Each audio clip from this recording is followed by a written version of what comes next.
আজ আমি তোমাদের সাথে আবারও একটা ইফতার প্রিপারেশনের ছোট্ট ব্লগ টুকিটাকি ব্লগ শেয়ার করব। তো চলো দেখতে থাকো। তো আমি এই যে চিকেনগুলোকে সুন্দর করে কেটে নিচ্ছি, আর এখানে আমি একদম বোনলেস চিকেন নিয়ে নিয়েছি। কি বানাতে চলেছি আশা করি তোমরা বুঝে গেছো এতক্ষণে। তো হ্যাঁ, চিকেন টিক্কা বানাতে চলেছি। তো আমি চিন্তা করলাম কি যে ইফতার তো অনেক পরে আছে, সকালবেলা দিকটাতে আমি যদি চিকেনটাকে একটু ম্যারিনেট করে রাখি সেক্ষেত্রে অনেক আমার কাজটা এগিয়ে যাবে।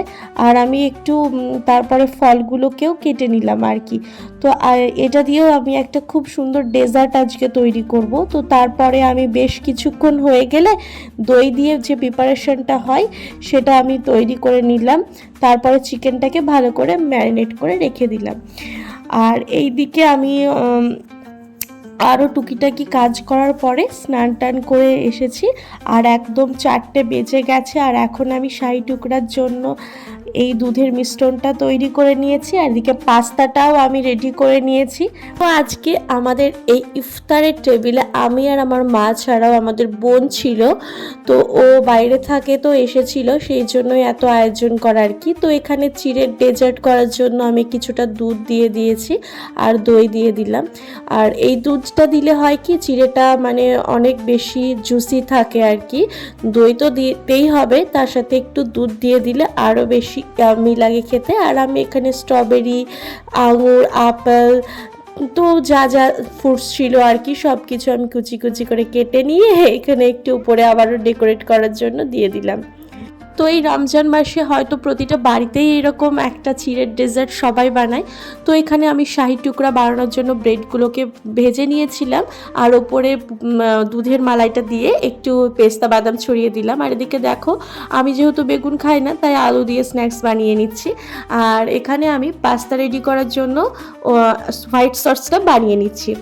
আর এই হোয়াইট সসটা বানাতে গেলে বেশ কিছুটা দুধ লাগে, আর এটাতেই আসল টেস্টটা আসে আর কি। তো আমি এখানে হোয়াইট সসটা একটু ঠিক করে বানিয়েছিলাম। তো পরে আবার আমি চিন্তা করলাম যে এখন থেকে যদি আমি চিকেন টিক্কাগুলোকে মাইক্রোওয়েভে না দিই তাহলে সেক্ষেত্রে আবার ইফতারের টেবিলে এগুলোকে আর পাওয়া যাবে না। তো ঝটপট সেটা বসিয়ে দিলাম।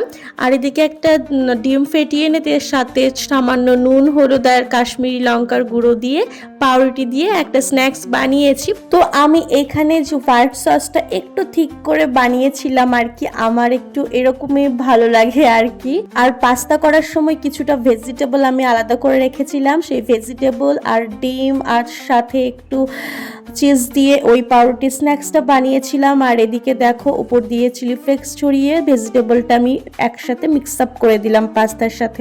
তো এইদিকে গরম গরম আলুনিগুলোও আমি টেবিলের মধ্যে নিয়ে চলে আসলাম। আর এই যে চিকেন টিক্কা আমার একদম রেডি হয়ে গেছে, আর অনেক ইয়াম্মি ছিল এটা খেতে, অনেক মানে অনেক ছিল ইয়াম্মি।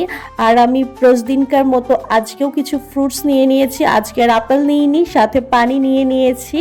তো পানি তো মাস্ট লাগবেই। আর যেহেতু আপেল নিইনি, আঙুর নিয়েছি, আজকে পেয়ারা নিয়েছি, একটু হেলদি ফুডস নিয়েছি আর কি। তো এই যে স্ন্যাক্সটা চিজি অমলেট দারুণ ছিল খেতে। সব কিছু একে একে আমি টেবিলে এবার নিয়ে এসে রাখছি। চিকেন টিক্কাটাও মাশাল্লাহ খেতে ছিল। আর চিজি পাস্তার কথা নাই বা বললাম, এটা তোমরা সবাই জানো কেমন খেতে। আর শাহী টুকরা তো অলওয়েজ আমার খুবই ফেভারিট। তো এই যে আমার সব প্রিপারেশন রেডি, টেবিলটাও আমার মোটামুটি গোছানো রেডি। তো প্রতিদিনকার মতো আজও একটা খেজুর খেয়ে আমি ইফতার কমপ্লিট করে তারপর নামাজ সেরে আস্তে আস্তে সব খাবার আমি খাচ্ছিলাম আর কি। এখানে আমি প্রচুর টায়ার্ড হয়ে গেছিলাম এত কিছু প্রিপারেশন রেডি করতে করতে। তারপরও খাবারগুলো যে আলহামদুলিল্লাহ এত টেস্টি হয়েছিল, মানে তাতেই শুকরিয়া আর কি।